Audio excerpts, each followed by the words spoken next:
pertama. Dan Profesor Nada Masura yang tidak hadir pada hari ini. Materi pertama yang akan dijelaskan oleh Emerza. Kepada Emerza dipersilakan.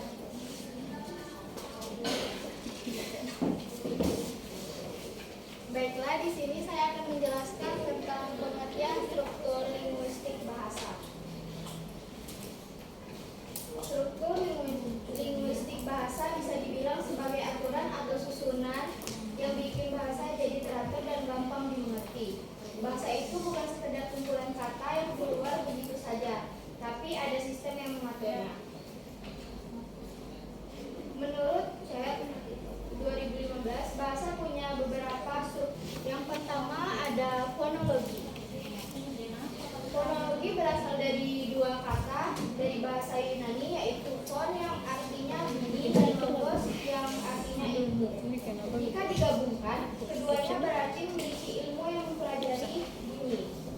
Dengan kata lain, fonologi adalah bagian dari ilmu bahasa yang membahas tentang bunyi-bunyi yang digunakan dalam bahasa. Dalam fonologi, hal pertama yang dipelajari adalah bunyi bahasa atau fon, yang biasa disebut dengan tata bunyi atau fonetik. Bunyi bahasa muncul karena adanya tiga hal. Yang pertama, pernapasan yang menjadi sumber tenaga. Yang kedua, alat ucap kita yang menjadi sumber getaran. Dan yang terakhir, ombak suara yang mengubah getaran itu lewat pita suara. Selanjutnya, fonologi juga membahas fonem, yaitu satuan bunyi yang disebut tata fonem atau fonemik. Bunyi yang tidak membuat perbedaan arti dalam kata yaitu fon dan biasanya dibahas dalam fonetik. Sedangkan bunyi yang bisa membedakan arti yaitu fonem dan biasanya dibahas dalam fonemik. Misalnya pada kata padi dan badi, bunyi P dan B adalah fonem karena perbedaan bunyi itu mengubah arti kata. Yang kedua ada morfologi. Morfologi adalah bagian ilmu bahasa yang mempelajari segala hal tentang kata. Morfologi membantu kita memahami proses pembentukan kata melalui satuan terkecil yang disebut morfem. Morfem dapat berupa morfem bebas, yakni yang bisa berdiri sendiri seperti makan dan rumah, serta morfem yang terikat dan yang tidak bisa berdiri sendiri. Misalnya imbuhan b, kan, atau an.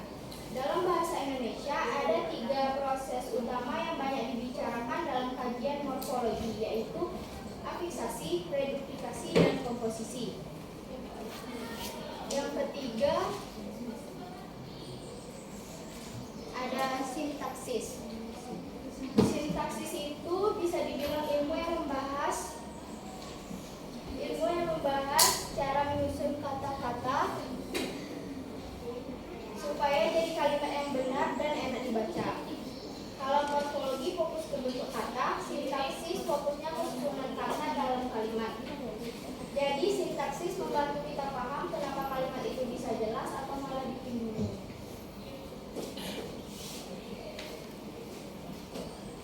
Dalam bahasa Indonesia, kalimat biasanya punya pola subjek, predikat, dan objek. Misalnya ibu memasak nasi. Di sini ibu itu sebagai subjek, memasak adalah predikat, dan nasi jadi objek. Kalau kita tambahkan ibu memasak nasi di dapur, maka di dapur berfungsi sebagai keterangan kata penghubung.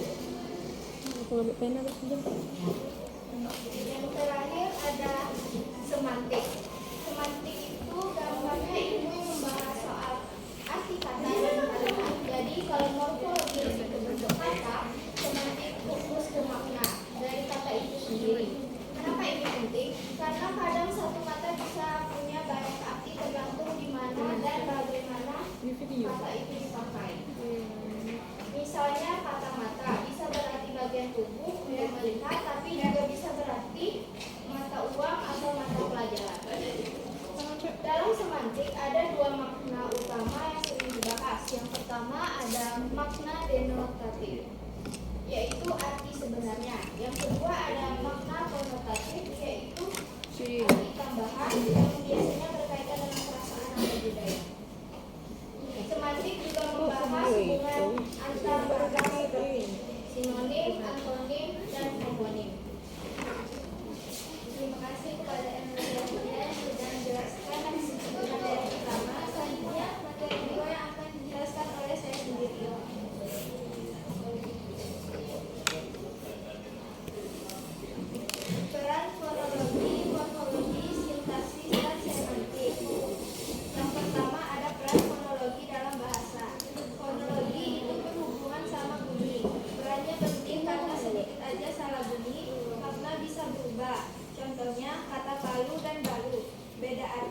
cuma beda satu bunyi.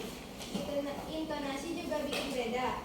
Seperti kamu datang dengan nada naik terdengar seperti pertanyaan, tapi kalau nadanya datar terdengar sebagai pertanyaan. Fonologi juga bantu menyesuaikan kata serapan dari bahasa asing. Misalnya television jadi televisi. Jadi fonologi bikin ucapan jelas, mudah dibedakan dan maknanya tak tertukar. Yang kedua, peran morfologi dalam bahasa. Kalau fonologi fokus ke bunyi, morfologi fokus ke bentuk kata. Morfologi mempelajari bagaimana kata bisa berbentuk untuk menyesuaikan makna. Perannya antara lain membentuk kata baru, membedakan makna, dan memperluas kosakata. Jadi morfologi bikin bahasa lebih fleksibel karena satu kata bisa berkembang jadi banyak bentuk dan makna baru. Yang ketiga, ada peran sintaksis dalam bahasa. Sintaksis mengatur susunan kata supaya kalimat jelas. Tanpa aturan ini, kalimat bisa bikin bingung. Contoh, saya makan nasi. Jelas, tapi kalau jadi nasi makan saya, artinya janggal. Sintaksis juga bikin kita tahu siapa melakukan apa. Misalnya, Adi menulis surat. Subjeknya Adi, predikatnya menulis, objeknya surat. Sintaksis bikin bahasa lebih rapi dan pesan mudah dipahami. Yang terakhir, ada peran semantik dalam bahasa. Semantik berhubungan dengan makna. Setelah kata terbentuk dan disusun, kita perlu paham arti sebenarnya. Contoh, kata bunga bisa berarti tanaman hias, tapi bisa juga berarti bunga bank. Ada makna denotatif dan konotatif. Misalnya, kata dingin bisa berarti suhu rendah atau sikap cuek. Di media sosial banyak kata baru muncul, seperti baper atau bawa perasaan atau mager. Ini juga bagian dari semantik. Peran semantik adalah memastikan kita tidak salah tangkap maksud dari kalimat yang kita dengar atau baca. Baiklah, sekian dari presentasi kami. Selanjutnya adalah sesi tanya jawab. 1, 2, 3. Tengok aku please. Atika. Saya dengan Nimatia Pokok 10 yang pertanyaannya, bagaimana proses morfologi seperti reduplikasi dan komposisi membentuk variasi kata dalam bahasa Indonesia? Baik, terima kasih kepada Atika. Selanjutnya pertanyaan kedua, Naila. Di sini saya Naila Farha dengan yang absen kebetulan. Saya bertanya, dalam sintaksis bagaimana struktur kalimat pasif mempengaruhi fokus informasi dalam komunikasi? Apakah selalu sama dengan kalimat aktif? Baik, terima kasih kepada Naila. Pertanyaan terakhir, Iza. Baiklah, dari materi yang telah dijelaskan Emel tadi tentang morfologi, apakah semua bahasa itu memiliki struktur morfologi yang sama? Ulang-ulang. Dari materi yang telah dijelaskan Emel tentang morfologi, apakah semua bahasa itu memiliki struktur morfologi yang sama? Baik teman-teman, izinkan kami untuk berdiskusi, mencari jawaban.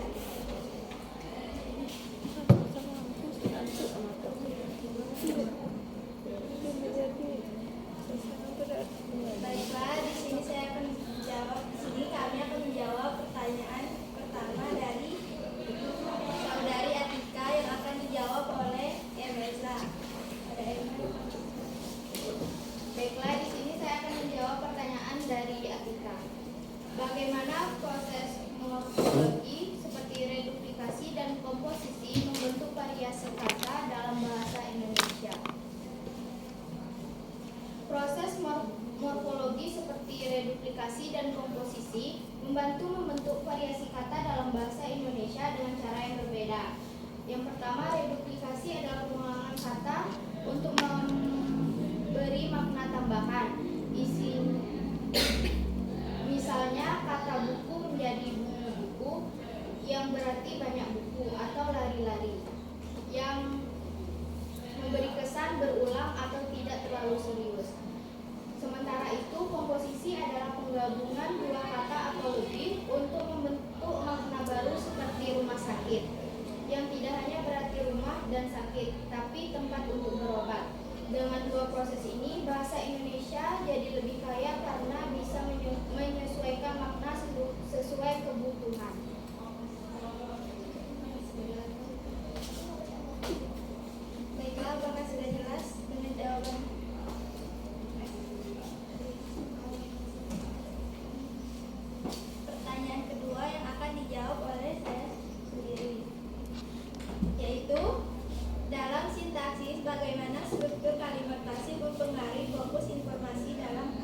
dipakai untuk memindahkan fokus informasi dari pelaku ke objek atau hasil tindakan.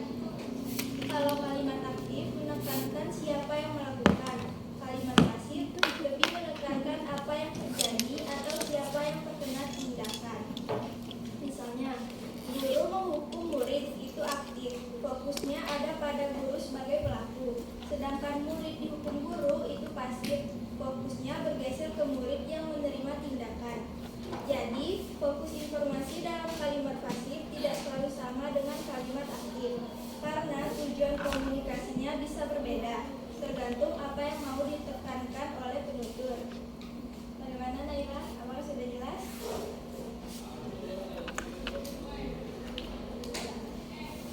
Pertanyaan ketiga yang akan dijawab oleh Naila. Baiklah, di sini saya akan menjawab pertanyaan dari Iza. Apakah semua bahasa memiliki struktur morfologi yang sama? Jawabannya, tidak semua bahasa mempunyai morfologi yang sama. Jadi artinya tidak semua bahasa punya cara membuat kata yang sama. Ada bahasa yang sederhana, misalnya Mandarin, di mana kata biasanya berdiri sendiri tanpa banyak imbuhan. Ada juga bahasa seperti Indonesia atau Jepang yang suka menambahkan imbuhan, dan tiap imbuhan punya arti khusus. Lain lagi dengan bahasa Spanyol atau Rusia, di mana satu imbuhan bisa mengandung banyak arti sekaligus. Misalnya siapa yang melakukan, jumlahnya dan waktunya. Bahkan ada bahasa yang sangat rumit seperti bahasa Eskimo, di mana satu kata bisa sepanjang satu kalimat. Jadi setiap bahasa punya aturannya sendiri dan caranya membentuk kata sangat berbeda-beda. Saudari Iza, apakah sudah jelas? Sudah.